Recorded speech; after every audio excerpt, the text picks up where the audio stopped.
Така, виждате, че позицията на СДС по нищо не се различава от позицията на останалите политически партии. Нищо, че едни ще влезат в парламента, други няма да влезат в парламента. Вижте, много е важно да кажем следното.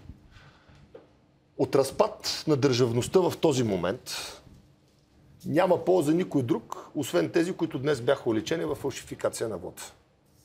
Ако това нещо, което днес се случи, това разследване на прокуратурата и ДАНС, се превърне в масов хаос, в масови безредици, в хаотични твърдения, в хвърляне на обвинения, в гонене от държавата на той и ония, в призиви той и ония да бъдат задържани. От това нещо ще спечелят само тези, които се опитаха да фалшифицират вота на хората, защото властта в момента е в тях, а има един израз, много точен в тази ситуация, в мътна вода най-лесно се лови рибата. Рибата в случая сме ние, българския народ. Някой просто иска да ни улови. Много е просто. Трябва да има в момента градивност, трябва да има в момента подкрепа на действията на прокуратурата при всички положения и този скандал да мотивира хората да гласуват масово. Защото масовото гласуване гарантира по-малко фалшификации. Да, днес е ден за размисъл. Ние направихме нещо, което по принцип може да бъде разтълкувано в последствие като намеса в изборните нагласи на хората. Но нали за това е ден за размисъл. Ти да можеш да вземеш правилното решение. И да имаш цялата информация, за да можеш извода, който можем да направим днес. Извода не е да гласувате за една или за друга партия, уважаеми зрители, уважаеми български народи. Извода е прост. Вие просто трябва да гласувате утре масово. Да намерите частичка мотивация да подкрепите една или друга политическа сила. Да, може да не я харесвате напълно. Може да харесвате един депутат само в нея. Но гласувайте, защото така поне ще имаме реално представителна извадка на българския народ в следващия парламент. Включително и там, разбира се, ще бъдат и ГЕРБ, и другите партии. Няма лошо. Нека те да бъдат обаче реално представени в парламент. Така че ако това, което ние днес направихме, мотивира хората допълнително да гласуват, мотивирали са тези 20% разколибани хора към урните, изборните урни, това означава, че ние сме направили една стъпка напред в демократичното развитие на страната. По-малко фалшификации, повече народен глас. Истински гласове.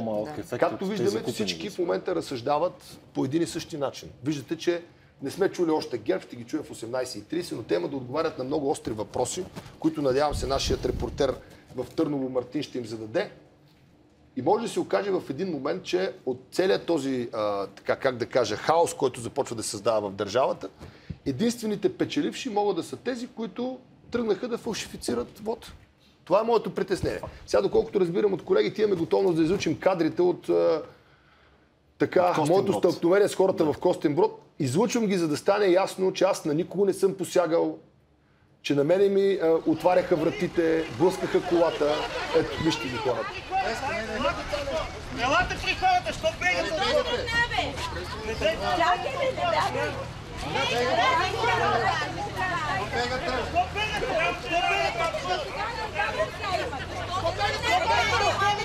Защо бегате?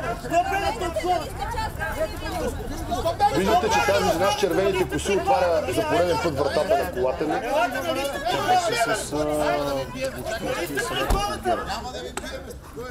Да видяхте някъде, виждате хората тия с черните ризи и фанелки ги видяхте, нали? Това са, между другото, част от тях са общински съветници от партия ГЕРБ. Също това момче, с което държеше надписа Борек Огън от България. Сега има удари върху колата. Ето. Виждате, ето го това момче, което държеше надписа. Показвам го едно към едно, за да видят хората самата истина каква е. Изразите, които се чуха накрая. Така, аз съм готов да ги приема. Защо си тръгнах оттам? Първо, защото трябваше да дойда тук при вас в студиото и да се опитам, но това стана докато пътувах, да дам журналистически подтик на прокуратурата да проговори, защото в противен случай оставаше само моето разследване. Да, аз твърдях с цялата си журналистическа етика, с силата на TV7 и News 7, че има такива бюлетини намерени, че те са 350 хиляди. Но срещу мен имаше твърдението на собственика на печатницата, който излъга пред вас, че са 350.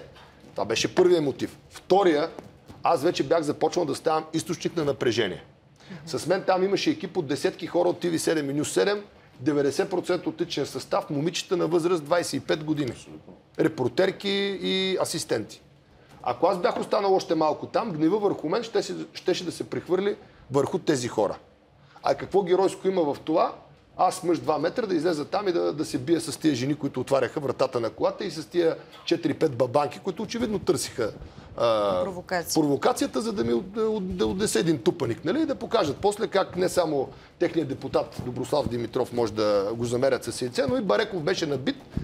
Това ще бъде новината. Бареков дойде в Костинброд и разгневения Костинброд го наби, защото Бареков е сребролюбец. Стара разлика, че яйцата не ги хвърляхме служителите на Нюш 7 минути. Ви ги хвърляхме. Така че още един път призовавам за повече държавност, повече спокойствие. Всички граждани, които протестират в страната и които се готвят днес да правят протест пред президентството. Протестът е справедлив, но нека този протест не прераства в масови безредици и в масов хаос. Най-малкото, защото в момента в България няма и власт. Нито президента Плевнелиев е в ситуация да упражнява силна власт в момента, нито правителството. Напротив, аз твърдя, че Цветанов и Борисов и ГЕРБ продължават да управляват страната през МВР. Това е много проста теза, която може лесно да бъде доказана. Изцяло те кадруват в МВР и дори в момента се получава едно странно разделение. Прокуратурата и ДАНС, виждате, правят своя операция, в която МВР са викнати само за охрана на практика. Това беше тезата, която прозвуча от Асен Иванов преди малко, че всъщност районното управление в Костинброд единствено има охранителна функция по време на... Имахме граждани, които... Първо дойдоха граждани, които изцяло бяха готови да свидетелстват за това нещо. После дойде тази агитка на ГЕРБ и ги измести тези хора. Нормално е, другите хора не бяха организирани. Те бяха гледали телевизия. Ние го направихме неочаквано, изненадващо, защото имахме тази информация. И бяхме длъжни да отидем да проверим на място. Тук да кажа ли, Ники, че всъщност изненадата беше пълна, защото ние с Юлия днес трябваше да бъдем на репетиция в НДК за извънредно студио, нали, разбира. И ни казаха 10 минути преди да трябва да влезем. Разбира се, това е извънредно студио. Така че ние отидахме там, дойдоха хората спонтанно, дадаха свидетелски показания. Имаше хора, които твърдяха, че коли на МВР са влизали преди удара на ДАНС и прокуратурата, за да охраняват фалшивите бюлетини. Тоест да бъде направен полицейски чадър върху цялата операция по фалшифициране на вода. Това е. Полицай с цивилни автомобили. Много ми се иска сега Цветанов да отговори в Търново, ще предполагам, че Цветанов ще говори, дали Борисов ще излезе сега да коментира тази ситуация. Първо да кажат, кой ги насъска тези хора? Стои ли Цветанов? Ето сега, ако ме слушат колегите, моля да предадат на Мартин. Това е един от най-добрите ни репортери, който се държа много достойно вчера, когато Цветанов го пропъди и отказа интервю. Стои ли ГЕРБ за призива Бареков да напусне България? По какъв начин Цветанов ще обясни връзките си с Йордан Бончев, общинския съветник на ГЕРБ? Защо ГЕРБ, които управляваха Министерски съвет, са допуснали тази обществена поръчка да отиде в тяхна фирма? И то в една единствена. В една единствена. Всички бюлетини. Както каза Джамбаски, не можеш хем ти да броиш бюлетините, хем ти да ги печаташ. Това, което нали знаеш, че при нас периодично пристига информация, Горд също правят протестен митинг пред ГЕРБ и ще отидат, ще се присъединят към ВМРО. Значи, моля и хората от ВМРО и от Горд, вчера имаше някакви стълкновения в Търново, да отидат, да повикат, да дадат своята гражданска позиция, да дигнат плакати, но да не се стига до сблъсъци. Защото в противен случай гражданите ще заприличат на тези агитки на ГЕРБ, които нападнаха мен и моя екип. Няма смисъл от такова нещо. Насилието е излишно. Насилието е излишно. Гражданина може да бъде чут с гласа си, с подкрепата си за журналисти, които си вършат достойно работата и с това, че утре е деня, в който ние ще имаме право да гласуваме.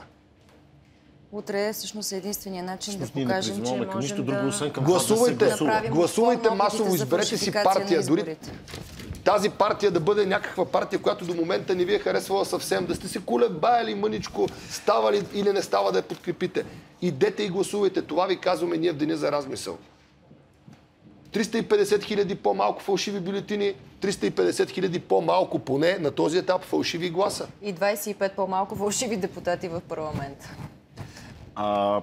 Така, има броени минути до началото на тази пресконференция на ГЕРБ, която ще се състои на ГЕРБ, то малко става вече сложно да кажем коя е. ГЕРБ е Великотърновската пресконференция. Безспорно един място, на което се получат много изненадващи въпроси. Още веднъж се опитам да обобщя нещо, което така и ние, че пак казвам, никой не нада и някой в тази държава не знае, но днес беше направена една геройска журналистическа постъпка от колегите ни от Нюс 7 7 и TV7, начало с Николай Бареков, който е тук при нас в студиото. Разкрита беше една схема за печатане на бюлетини, 350 хиляди на брой. От прокуратурата и ДАНС. Ние просто разказахме, че имало такава операция, защото никой нищо не казваше и не се знаеше. И то деня изтече и хората утре щяха да си гласуват и така. Просто не разбрали какво се случва в държавата. За мен лично, Ники, извинявай, че си позволявам такъв коментар, но в това студио са гостували много горди МВР хора, които за мен лично тази акция, това, че се провежда без МВР, означава още едно срамно петно върху МВР и то върху тези честни хора, които стоят и работят всеки ден там. Ерозия на държавността, Жора. Ерозия на държавността. Това се получи също така. Разпад. По-късно от прокуратурата потвърдиха, че такава операция е имало. Някъде тук е листа с точните членове, по които са обвинени, все от наказателния кодекс. Звучат гръмко, като това са членове 169 престъпления от глава престъпления срещу правата на гражданите, в деня, в който ние днес трябва да разсъждаваме. Другия е престъпление по служба срещу функционирането на държавата и обществения апарат. Това са нещата, в които прокуратурата обвинява онези хора от Костинброд, печатали и не само те, и тези, които са ги организирали, да... Моля ви още един път да пуснете кадрите от Костинброд, за да ги видят хората преди пресконференцията на ГЕРБ, защото това ще бъде тема и не искам да има спекулации. Нека да видим какво се случи.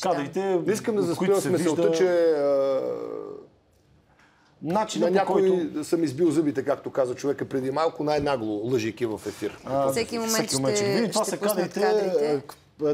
При които се вижда как активисти на ГЕРБ нападнаха екипа на News 7 и TV7. Всъщност напрежението ескалира минути след като и това бяха точно същите хора, които издигнаха плаката да се махам от България. Това бяха същите хора. Същото момче с сина тениска. И момичетата, и там две-три бабанки, които един от които общински съветник от ГЕРБ, друг общински съветник от ГЕРБ. Ти се приближи до него, питах го ти, вие общински съветник ли сте? Той каза не.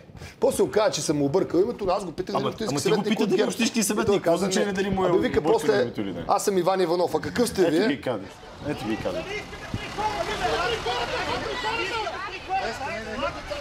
Елате при хората, що бегате? Дамата с червено-розовата коса е особено интересна и видим активистите думите, както вижда. Всъщност, какво точно... Всички тези момчета с черните фанелки, нали разбирате, че са хора спонтанно дошли на площада, така, спонтанно дошли, привърженици на ГЕРБ. Това е общинския съветник от ГЕРБ, това е другия общински съветник от ГЕРБ. До последно се чудеше да е общински съветник.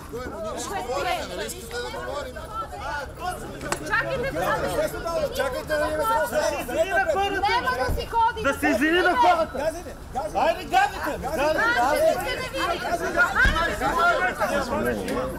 Интересно, че те хем ги ядоса, хем не те пускат да си тръгнеш, нали? Някак си...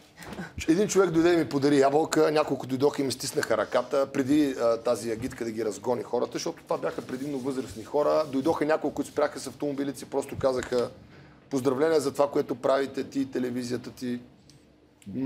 Много спонтанно хората в Костинброд подкрепиха това, което направихме.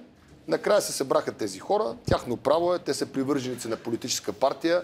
Очевидно засягаме тази партия, защото собственика на печатницата е от тази партия. Съветник от ГЕРБ. А пък тази партия е дала поръчката на печатницата. Някакси информацията пристигаше с минутите и за нас. А и прокуратурата в случая просто закъсня и 2 часа след мен или 3 съобщи истинската новина, която съобщих и аз, която падна вече напрежението.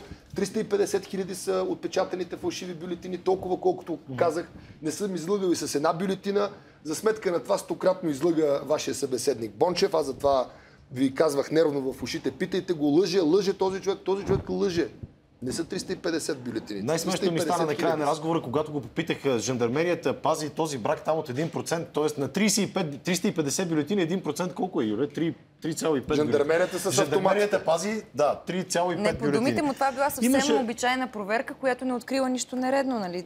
Имаше един твой събеседник в началото, който се оказа, че бил бивш кмет и той ни обърна внимание на нещо, което... Аз бях нарочен, че съм много виновен, а този човек просто дойде, защото не е гледал по телевизията, аз не го Да, ти няма познавах как да го по знаеш физиономия кой е, но- от предните наводнения. На всичките тези хора от Костин Брод, с цялото уважение, бих искал да им припомня думите на въпросния господин. Така и не му запомних името. Грозно петно, каза той върху града. И още нещо. Той ни обърна внимание на това, че същата тази печатница е печатала и за президентската, и за общинската. Нещо, което ние проверихме после и се оказа вярно, че когато абсолютно тръгваме. вярно. Сега Цветанов да към вземе да предаване, отговори не знае. на този въпрос. Ето Мартин в Търново да го пита, ако още му дадат думата, защото аз съмнявам, че може и това да се случи, че ГЕРБ да не даде Всеки думата момент на... разбираме, че ще има заседание, което е извънредно, разбира се, На предвид ЦИК. развитието на обстоятелствата. Крайно задължително. В Централната избирателна комисия. Там е нашият репортер Петрина Василева. Имаме готовност да я включим веднага, когато даде знак, че ЦИК са готови да излязат с някакво становище. Очевидно и там объркването е доста голямо, Ники, защото... Аз смятам, че изненадахме всички с тази новина, Удари защото гръм. просто държавата реагира като удар от гръм, наистина, удар от гръм. Такава сензация не е Бих ми имало. подал на прокуратурата листа на отдолу, Но който е защото... сензацията за Но жалост... ЦИК пък чакали официално прокуратурата да им каже. Очевидно Да. това не е достатъчно Това не е- официално. За жалост за тях. сензацията се оказа Очевидно е истина и аз много бих искал да съм се объркал, да са ме подвели моите източници. За жалост обаче аз от 20 години съм в играта и моите източници не ме подвеждат никога. Много бих искал да съм виновен в тази цялата ситуация и аз да си понеса моята отговорност. Но истината е, че други са виновни. Други са фалшифицирали бюлетините. ЦИК очевидно печелят време, за да решат как да реагират в тази ситуация, защото причината да не излязат с опозиция до момента е, че не са получили официално това, което е на сайта на прокуратурата, именно, че на 10.05 късно вечерта е извършен оглед на место происшествие, в сграда на печатница в Костин Брод, както и разпити на свидетели. Повтаряме пак това, което е всъщност потвърждението от прокуратурата. В складовите помещения са открити над 350 хиляди отпечатани и готови за експедиция бюлетини за гласуване в извънредните парламентарни избори, утрешните. На 8 те са извършили, е изпълнило задълженията си към Министерски съвет и се е доставило всички необходими по закон бюлетини, които са нужни за провеждането на изборите утре. И последното изречение от това пресъобщение на прокуратурата е, че откритите през нощта на 10.05.2013 бюлетини са извън тези количества. И едно уточнение само. Преди малко видяхме кадрите от Костин Брод. Тази дама с червената коса, която многократно ти отваряше вратата, се казва Теменушка Иванова. Каква е тя? И от младежката организация на ГЕРБ. Ма то това е ясно. Това не е лошо. Аз това казах. Значи, аз съм готов да стана жертва на насилие на ГЕРБ, защото самите Вече ГЕРБ... го знаем, потвърдено. ГЕРБ обадили потикнаха са се хората си към в насилие. редакцията Техен да съобщи. депутат, кандидат-депутат ме замери с чаш. Нали така? Да.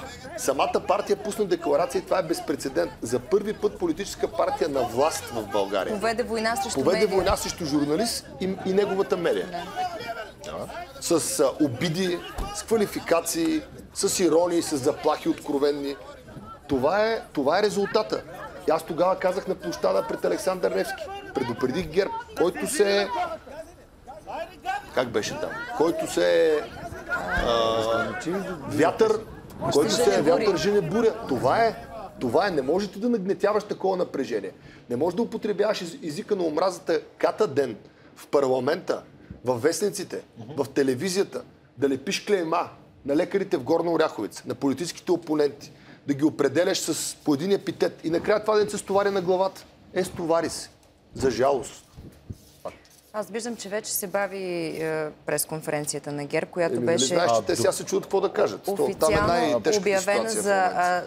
Иначе Цветанов и Борисов щяха да имат лице да се подпишат. в момента залата във Велико Търново, Ама където разбира трябва да се, се НСО в проведе момента охранява 30 пресконференция. човека Цветанов и толкова Борисов. Как няма да проверяват залата? Да не би, от какво да проверяват? Да не би някой журналист да внесе яйце и да ги замери.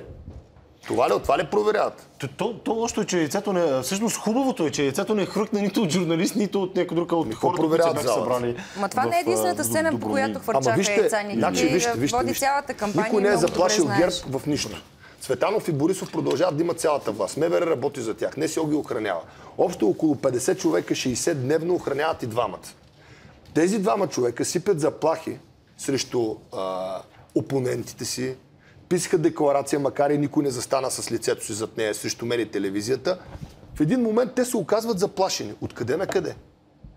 Тяхна печатница разбива прокуратурата и ДАНС. Тази печатница е на човек от ГЕРБ, на общински съветник от партия ГЕРБ. Айде да беше член на партията само, смет да го намажеш. Ще кажеш, объркали сме го, приели сме го. Той е минал през цялото сито на партията. Станал е собственик на печатница, оттам е станал общински съветник. Неговата печатница печата в 3 поредни избора бюлетините. Аз сега призовавам прокуратурата и още нещо да направи. Да провери Росен Желязков и цялата обществена поръчка. Как е проведена тя? Бил ли е нагласен този търг или конкурс? Защо се едни и същи печелят? В България има десетки големи печатници. Това ми напомня, че съвсем наскоро излезе и поредния аудиозапис. Сигурно си го слушал този, който как се нагодяват на обществени партийно събрание търгове, се обясняваше как как се взимат обществени на училище поръчки. за политици. Благодарим ви, благодарим на вас, уважаеми зрители, че се обаждате на редакционните ни телефони, на зрителските ни телефони. Може да ги видите на сайта на телевизията, за да не губя време сега. Благодарим на Петя Станилова, ето една извадка от тях, която казва: утрешният вод върви към касиране. Не можем да сме сигурни, че вотът ни ще бъде зачетен. Валери Сотов казва. Ма не е правилно, това ще кажа защо. Защото оставяме ГЕРБ да продължава да управлява. Разберете, утрешните избори са изключително важни. Гласувайте масово. Изберете хора в парламента, да съставят правителство. Защото това в момента, което се случва, е един фарс. Създава се страшен хаос в държавата. Става невероятна суматоха. Управлява едно правителство без перспектива, без никакъв опит. Слаби институции. Остана една прокуратура, която си върши работата. Няма парламент. Никой не печели от този хаос. От това тупкане на топката, от касиране на изборите печелят само Цветанов и Борисов, които продължават да си ходят с 40 човека охрана и да управляват държавата. Добрилов казва: чиста форма на държавен преврат от страна на ГЕРБ, но не с оръжие, с бюлетини. И още коментари върху това са коментари върху начина, по който се печата и колко брак има при печатане. Това са детайли вече. Да не се окаже сега, че НСО така проверява журналистите, че за нашия журналист няма да има място. За Мартин Георгиев мисля, че винаги се намира място. Само ще има камера на TV7, не и въпроси. Напоследък не се отговарят с усмивка на нашите въпроси. Ние питаме господин Цветанов: вие ли написахте декларацията? Кой от ГЕРБ стои за декларацията? Добър ден. Тя излезе анонимна тази Запознайте се с този наш представител. Добър ден. Винаги сме имали добър диалог. Нали, това са отговорите, които получаваме, усмивки. Или когато господин Борисов вече тръгна да праща нашите репортери по сараи, по малки нужди, по ибрици. Такава профанизация на политическия живот в България не е имало никога в политическия живот на страната. Дори книгата на Алеко Бай Ганьо прави избори, както виждате, Бай Ганьо не става министър-председател. Бай Ганьо не става министър-председател. Бай Ганьо просто един редови участник в изборите. За първи Алеко Константинов не е могъл да развива въображението си до тези висини, които достигаме в момента. За първи път висшата политическа класа в България профанизира политическото говорене, профанизира политическата етика, профанизира българската конституция, профанизира суверена си. Българския народ, те хора забравиха, че политиката на държавата не се извършва в сараите в Банкя или в сградата на МВР. Тя се извършва от хората, които отиват и пускат гласа си на датата за изборите, в случая 12 май. Нещо се срещам интересно от твоите събеседници там. Свидетел разказа как един възрастен дядо дойде при теб и разказа как... И човека каза: ако ме поддържиш още малко на слънцето, си тръгвам, защото вика, имам работа. Дойдох, вика, само за да ти кажа какво съм чул, понеже те гледам по телевизията, че правиш разследване. Той в 12 часа каза вчера на моя племенник или внук, той му се обадиха и му казаха: Росен се издъни. Хванаха бюлетините, които е трябвало да бъдат зачеркнати с номера на ГЕРБ. Това каза човек. Които са печатани тайно през нощта. Не е трудно да се сетим, че става дума за Росен Желязков, най-вероятно. Сега ние можем да тълкуваме, това е наше право. Прокуратурата трябва да си направи разследването. Той не пожела да се включи в ефира, за да изрази своята позиция. В един момент просто спря да си вдига телефона. Говоря за Росен Желязков. Аз предлагам на Жени Павлова все пак новините да започнат в един момент, защото ако ние чакаме НСО да проверява охраната на сградата и от НСО да ни казват кога ще почват новините, това е супер тъп. Значи, нека да си започват новините, като излезе Цветанов да говори, ще пуснете пряка връзка от новините и готово. Аз смятам и дори предлагам сега в интерес на истината новините на TV7 да се излучват и по двете телевизии, по TV7 и по News 7, и по двете новинарски платформи. И като се включи господин Цветанов от Търново, да му се даде думата и на него, като се включи господин Бинев от Горд, и на него да му се даде. Пета партия, трета партия, ако иска да прави пресконференция, давайте им думата. Кунева разбрахме, че ще говори скоро. Колеги, аз наистина ви предлагам градивно предложение. да си почват новините. В края на краища TV7 и News 7 не са заложник на НСО и на това дали на Цветанов не го е шубе да се яви пред журналисти. От кого проверяват сграда? Чакайте, там са журналисти. Български журналисти. Там не се събира агитка, там не се събират мутри, там се събират български журналисти. Защо НСО проверява помещението на Цветанов вече няколко часа? Ставам, за да се опитам да покажем на тази стена от таблета си една информация, която се опитваме да проверим в момента и тя е от сайта Блиц. В момента в квартал Секирово, в град Раковски, определени лица раздават бюлетини. Къде печатани, никой не знае. Не се знае дали на тях, ако може колегите да извадят тук на стената въпросната, в прокуратурата в Пловдив жалба не е подавана до момента и магистратите не са сезирани, съобщава за Блиц прокурорът Галина Андреева, но източници на агенцията са потвърдили, че от ранния следобед на хората в квартала около кафене Ориноко, което се намира в Секирово, ето и самата информация в сайта Блиц, се вървят политически емисари и в деня на размисъл харизват бюлетини на гражданите. Според запознати, бюлетините са част от намерените 350 хиляди в печатницата мултипринт в Костни Брод. Очаква се всеки момент да бъде сезирана прокуратурата и по този въпрос. Информацията е на сайта Блиц, още веднъж ви казвам. Предстои да бъде вече е потвърдена всъщност. Още не е потвърдена информацията. Очакваме потвърждение. Информацията е на агенция Блиц. Разбирам, че всеки момент Атака също ще дадат извънредна пресконференция във връзка с направените днес разкрития от екипа на TV7 и News 7 и потвърдени официално, вече знаете, от прокуратурата със съобщение на техния сайт. След броени минути, буквално с 15-минутно закъснение, доколкото разбирам, заради проверка на НСО в сградата във Велико Търново, където трябва да започне пресконференцията на ГЕРБ, се очаква да започне и тя, за да чуем тяхната позиция по отношение на направените разкрития.